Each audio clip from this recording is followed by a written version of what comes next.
singa bakerencha ne bakolawo obukulembeze bwa TikTok oyinza okwesimbawo ekyokwesimbao bambi temusuubira nnyo naye era kati baba bakimpadde mbeerawo nenze saa kwesimbawo ate kati baba banakikuwa batya mulina okwesimbawo ne tubalonda twagala kunnonda n'engwa nze mbabuulire obwaserebu bwasanga omuntu omukyamu kubanga omanyi Katonda aleeta ekintu ekyo nti babalage nti people like me nabo gye bali namwe abazze okusoma akugamba mbu ate blouse ebadde egudde olubege nawe era balamusiza naba lipstick mubi walolo banne naye nsanyusa kulaba aba ojabirakomenti ojazirabaawo. Hey, what's up bakwano mwena batulaba tuli ku HK Media Lovely Jose Hadida Kigozi wendi nnyo kubeera tenga kuweereza niyanzanyo mwena abasupport nze mwena abasiibye ebeera Speed Express Tours and Travels okubenange to empowering show n'oginyumirwa mu ngeri gy'oginyumirwamu poza ate ne baganda baffe aba Rose Coffee Academy nabo weebali nnyo okubeera nga batu empowering ate obeere nga oyongerwa okunyumirwa bulambalamba. Olwaleero ndino omwana omuwala ono briefly tusisinkanye ku kapate wano mbadde manyi naakusanga kwese mukazi mazene nkugwako ba mazene ate mune mu kamera yabikola mazene nkusanga oli oti ndi bulungi mukwano bana ba blogger bakujjeko interview TV zikukutte abantu bonna bakyakola katubibawe Katonda yali mayacha by the way I love people and I want to talk with everyone just to get people and then they say they disappoint like, you. No, not disappointing me like I don't know the simanyi mtima gwa ngulichi but omuntu nagamba bakujjako interview ogenda kugwano gabate kati banayinkola no amanye no gaba bankola bichi but ena chaine ngeri je ku influence nga gwanko omuntu nowulira nga ogwamu amanye no tebinkwata ko nze mba njagala nesinkana buli omu like abeera ina ne kyanyongerako kitegeera kati nga mukyala munnange n'abantu kyano zaabo bagundi ba YouTubers abayina kibeera kikwongerako n'omuntu agamba ogenda waneno sibanya oba wena sitoka zakamba sesinkane mukama yali manya kyalimpa okitegeera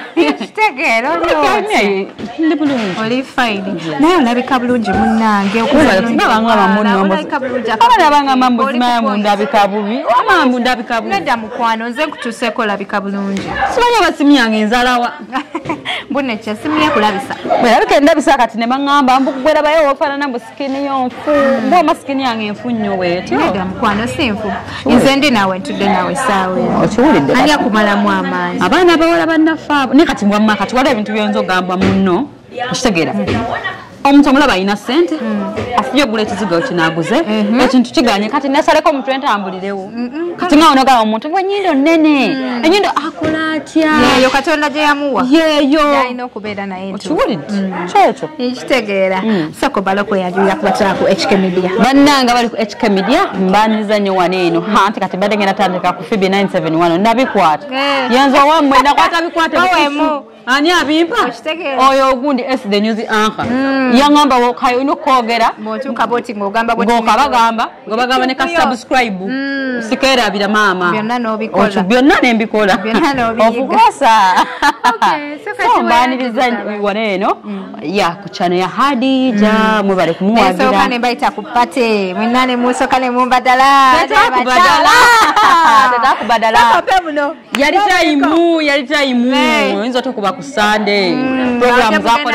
zakoleddwa lwagulo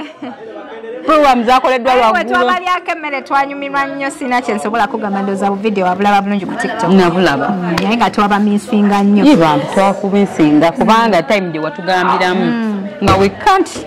cut bwana twali tulina abatandiseko olugendo oba kitegeera okay saka tugende ku mulamu wa ndozo gwonako lwaliro tugenda kubeera twogeramuko kati ninanga abantu abali ku channel yange baagala okumanya bino bebakulaba ku YouTube nga oli awo tukolera obuntu obw'amaanyi baagala bakuwulireko ko ebigambo ebikuvaamu mukamutegeera oba banaye bakolera sizegenda nentuulawo ne ku channel yange nenoonya nebyenjogera naye nebikubula jezi nakulabye ng'oli mu kuvuga digi naye omuberayo nga mubiraba lwaki nga tetubiraba ate kati watandise ddi okuvuga digi njagala biyiga nali njize kati muganda wange nangamba jangu ovugemu akaki digi eno n'emmotoka tolabawo enjawulo like emmotoka njagala lero time yayo wenaaba etuuse era njagiyiga era mu kiseera kitini nnyo nnyo nja kuba njiga emmotoka but sikyagala tonaba kutuusa kyalo. Yes, kati awo kapiki yangamba osobola kavuga. Nokavugira ku kyalo okwo. Nenkavugira awo kiwulidde. Kuba ndaba wendala sisobola na kuseguka mu kifo. Kati nange nenvuga mu kaawo nga just byakunyumirwamu. I know. Being just free without stressing. However, abantu baba they are expecting much from me. Bakwano mujja kutomerera bwerere. This is the wrong person. Don't expect too much things. Okitegera. Kuba nzijja kusanga ndi byange. Nina obulamu bwange mbadde mbutambuzaamu. Sidagendera ku speed yamwe. Kuba nga nze nina ebyange biri mu mutwe. Like I won't spend the way you want me to spend. Atera ojja kundaba. Muganda atera wakyabeera mu kyalo. Nina omutwe gwange like omutwe gwange gukola siri wakundowooleza. Okitegera. Nze manya nti kino kimpisaawo nti zino sente kati zikwate bwoti zino zibeere eri okole kino like nze kimpisaawo mu bulamu bwange so se ekyo omukwano gwe kyoyagala nze nkukolere ononsonyiwa nsobola kuba kyusizaako ngatto kozi atera n'okugamba muno oba kati mbakyusizeeko ku nviiri awo tuba tukoma naye bwate mbusimanya mbu ate kati mbwate tebalina giyingiramu nze ate n'owogiyingiramu omala budde bwate kati onzoyinza onoŋŋaana okukola kyenjagala hade omuntu nakuba muno jjako akatambaala ate nga ndi mu kisibo muno n'ekisibo kireto tolina oyinza omuntu nga kati kinga onogamba dokitaali majjeko akatambaala that's her life munawo tutamiza ebitambaala akola ati okitegeera lwaki waba yakula okay so kati okomyewo e Kampala tomisinga Dubai banna I was in Saudi Arabia tomisinga Saudi Arabia no not yet however obero yagala no katobanga inaga muno katiba mbadde mbeera Masaka kazijako mutawuni mbaleko katono nzireyo ate kitasoboka namalako contract no malira ddala kubanga singa kubadde kumpi wano ogana no bakyalirako okunomalayo ba week katoina subiri gama nti obakuddeyo okole esoke nze sindalira kujja kera nga ntuukidde ddala ku kisenge naye kati okyalina mwezi okulya n'ezo okulya zireke kubanga omuntu ogenda emyaka ebiri n'ogamba ekikino ekintutte Washtegera kino kyekintutte kati ate naawe omukkubo n'obako ebirala bye weeyongerako bwe noba ng'osayiniza obutaddayo Saudi Arabia Saudi Arabia bannange wadde mutwesibako mbu tuddeyo si obulamu bwaffe gye bulina okutambulira am 25 ngenda ku 26 bannange obudde bwe nina okukola sente wajjukira obeera ku kyeyo tonakusetinga Uganda n'obwongo bwesibira ku kyeyo by the way ogenda kumawano nga bana bali wano bakusinzeeko kyetwalookingiramu mu kuzimba kati like everyone wants okuzimba nange ebintu binyinyi ebisobola okuvaamu ssente ng'oli wano ate n'okola n'ogulayo poloti yo n'ebeeraawo oshagera si lutalo not everyone who goes abroad mbwalina kuzimba aguleka poloti akole ki koga tekiri mu sitaani bw'okomawo nga tolina ky'olina si lutalo this is my life you know this is my life kozife abawala ate temwina just tutugenayo kwekyusaako butabeginga basajja mwembanira bizinensi yange njenjejamu akasente obanga nazimba obuyimba bwange bwabupangisa like don't expect too much from me because ndi mukazi balina okumpasa lwakuba mwe mukidinayinga balina tuwasa ofumbirwe ozaale abaana olinayo omusajja tomusaba nnyo sente obulamu butambule omwana yagala agenda awuninga Kampala musimanya awuninga akalo kewabwe yeshero yiye simanya emotoka bwe bakwano mutyo era mukola emyaka gyammwe ate yasula namukalinaye oba wamulaba yakomawo ng'afudde naye omanyi emyaka emeka gye yakola ate nga n'abalala bangi nnyo bavudde ku zikamira ne bagwa ne tutategeera anyways be wena tuli ku HK Media amanya n'eddoboozi nze Hadija Nshigozi ndi ne Pheobe wano ebyokwogerako kyano nakawambye dda ate ng'obudde tulina butono nkunyigiza nti aba Speed Express Tours and Travels bana bagundi aviator ate kubeera nti show naffe no mutusayiningisaako netusayininga tujja kusayiningisa tutwaleyoko tulabeyo tukwate mpola gwe just tukwate nabinyuma n'olengera omwana aviator abasayininga naddalu kiki bampe nange peni we just tukwate mpola ebintu bijja kutambula poza ate nga ne baganda baffe aba Roast Coffee Academy we bali nnyo okubeera nga nabo batuteeramu ddala amaanyi okulaba ate nga show oginyumirwa mu ngeri gy'oginyumirwamu bebe ofunyayoko ku endorsement kuba luzungu lwokozeseza ofunyayoko kuba sponsors abagala okubeera nga bakusponsoringa like pa now sinawa kufuna like was yesterday nnyo je bali bakulaba but now bahimungo omuntu gobeerako nnyo just nfunayo bulango nti oba bwa mwezi n'okuba obulango bwe batyo kati kuba waliwo ekintu ekinene nga kinene nga Speed Express ne kwa contract yes ebintu bya contract ebyo sinakufuna n'ebinene eby'omwezi twetagisa nyonyo time yeah ebyo byombeera mbifuna every time obulamu wane Uganda butambula butya like olyo otya nze kati obulamu bwange osobola bulabira ku YouTube channel yange kuba ate nze siva mu kamera ya labi wagisoma wagitegeera nebangana okupostinga nzigulawo ewalala ne mundabira ewalala kubanga kati obulamu bwange obumanya kati nze njagala nnyo okubeera mu kyalo ate ne kasita mbeera mu kyalo nga nina amasannyalaze n'essimu yange buli kimu kiba kigwa olimako saogo muzimu ngumenya ndabika nja kulimisa ngalo naye nga kaba pakasi ne balima yes naye nze saagala kulima nze ng'omu bannange bintu tubiddemu ensonyi mbusimanya kuwoomereza mbu mbeewoomerezeeko nze saagala kulima bati okulimisa omuntu nga muwadde ssente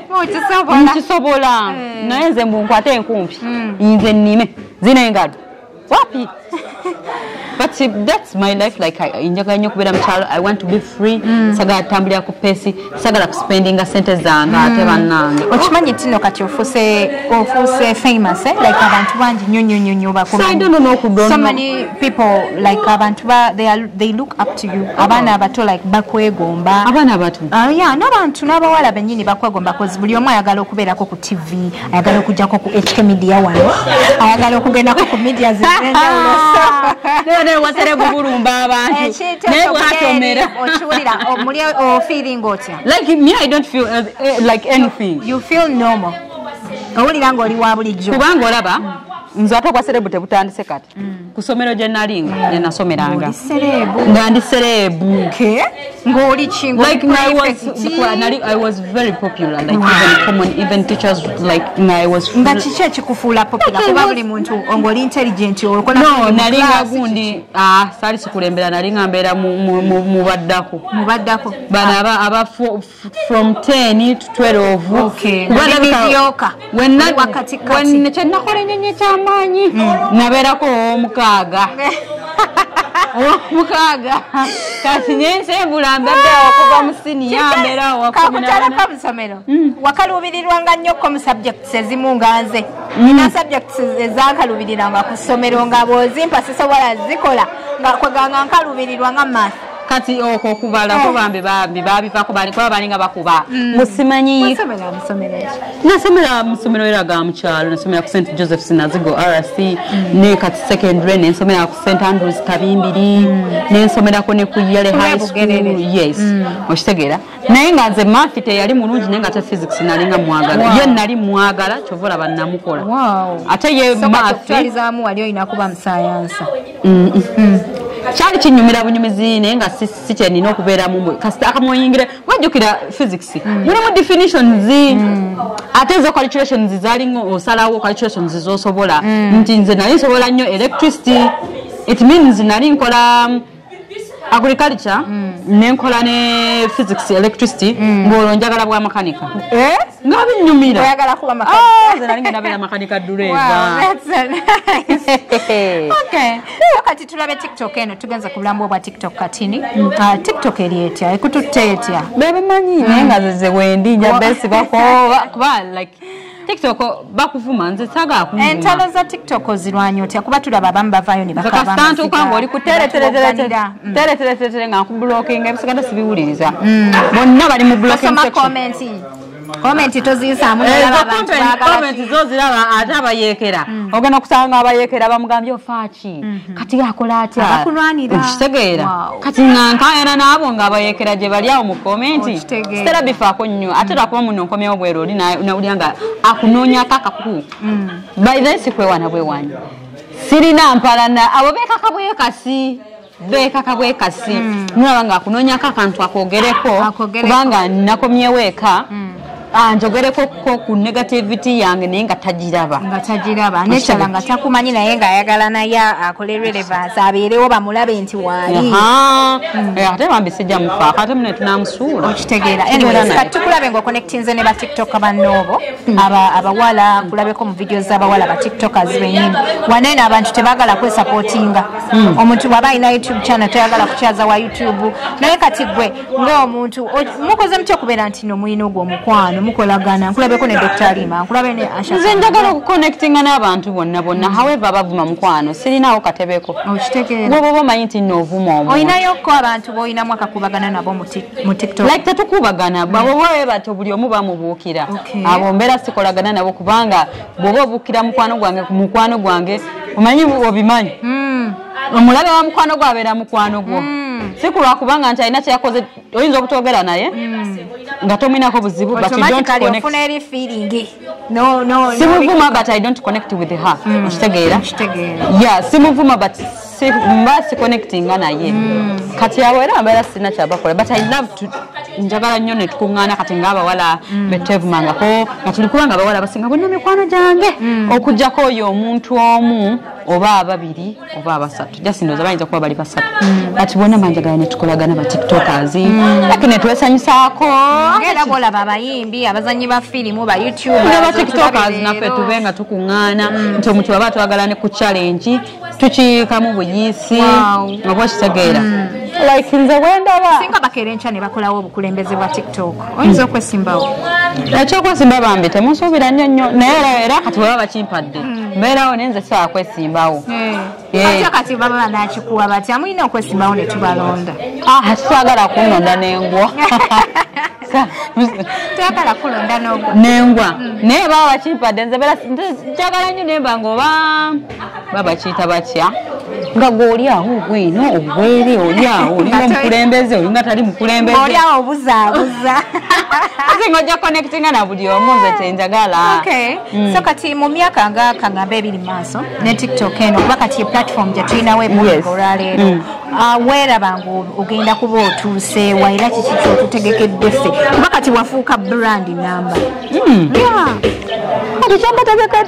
nze mbabuulire obwaserebu bwasanga omuntu omukyamu kubanga we are also omanyi katonda aleeta ekintu ekyo nti babalage nti people like me nabo gye bali people who don't care like tugambe nti obulamu bwe tobutwala siriasire kirabika tewetwala siriasire ng'omuntu kubanga nze simanyi kuba kati bino ebintu ya social media siyinza kugamba mbu kati mpulaninga kino kubanga nze pulani zange ate endala nnyo kukubyemu ate byammwe kuba ate mwe bya social media you expect too much from me kati twale nti oli mu katemba si katemba oli mu kurelax kyekola kyokka byekola bwekozi obanga nina kugamba muno kati osobola obeera n'osoma n'otamanya nti omwaka ogujja oyinza ova kusomera n'otandika okukola ewantu ewalala ng'olaba ebintu byekola ki kati ne social media eno yeekola yokka weenaakoma nange weenaakoma kozi nze mbeera ngamba katonda yankozesa kyayagala social media walabanga eri mukuvuga bubi anzijjako that means wolindabanga ngudde just no katonda takyagala akikooye tukulaba ng'olina youtube channel naawe youtube channel n'oteekako biki video za tiktok nakiraba wafuuka wa mawulire kati naawe bintu byakubeesiba wafuuka nawe wa mawulire doza leero Hadija gwa asoose okumbuuza ebibuuzo like neŋŋamba ku pisto no si ku pisto nga sina answers kati noŋŋambo nakati mukwano oteekayo ekikuyu simanyi wadde mawulire simanyi bawaliyoti simanyi bateekayoti because sometimes omwana agamba you are my stress kid you are like oba what did I do